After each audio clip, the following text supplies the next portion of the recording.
नमस्कार मित्रांनो, आज आपण जाणून घेणार आहोत महत्त्वाची पापमोचणी एकादशी. असं मानलं जातं की या दिवशी केलेले व्रत आपल्या जन्मोजन्मीच्या पापाचा नाश करतात. पण 99% लोक या दिवशी काही मोठ्या चुका करतात, ज्यामुळे त्यांना व्रताचं पूर्ण फळ मिळत नाही. म्हणून हा व्हिडिओ शेवटपर्यंत नक्की पहा. पापमोचणी एकादशीचं महत्त्व. पापमोचणी एकादशी ही भगवान विष्णूंना अर्पित आहे. या दिवशी व्रत केल्याने पापांचा नाश होतो, मन शांत होतो, आयुष्यात सुख समृद्धी येते.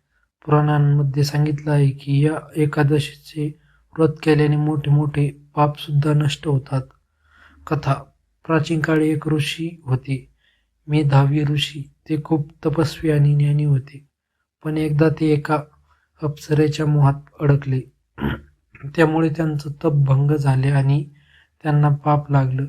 तेव्हा त्यांनी भगवान विष्णूंची प्रार्थना केली आणि पापमोचणी एकादशीचं व्रत केलं. त्या व्रतामुळे त्यांचे सर्व पाप नष्ट झाले. यामुळेच या एकादशीला पापमोचणी असं म्हणले जाते. व्रत कसं करावे? सकाळी लवकर उठून स्नान करा, स्वच्छ कपडे परिधान करा, भगवान विष्णूंची पूजा करा, मंत्र जप करा.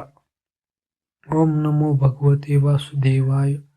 दिवसभर उपवास ठेवा. शक्य असल्यास फळाहार किंवा दूध घेऊ शकता.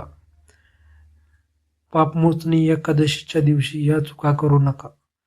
तामसिक अन्न खाऊ नका, वादविवाद टाळा, खोटं बोलू नका, राग आणि नकारात्मक विचार टाळा. ही चूक केल्यास व्रताचं फळ कमी होतं. खास उपाय. या दिवशी एक छोटा उपाय करून पहा. तुळशीच्या झाडाजवळ दिवा लावा. विष्णू सहस्त्रनाम किंवा ओम नमो भगवते वासुदेवाय जपा. हा उपाय केल्याने तुमच्या आयुष्यात सकारात्मक ऊर्जा वाढते. मित्रांनो, जर तुम्हाला ही माहिती आवडली असेल तर व्हिडिओला लाईक करा आणि अशाच धार्मिक माहितींसाठी चॅनलला सबस्क्राईब करा.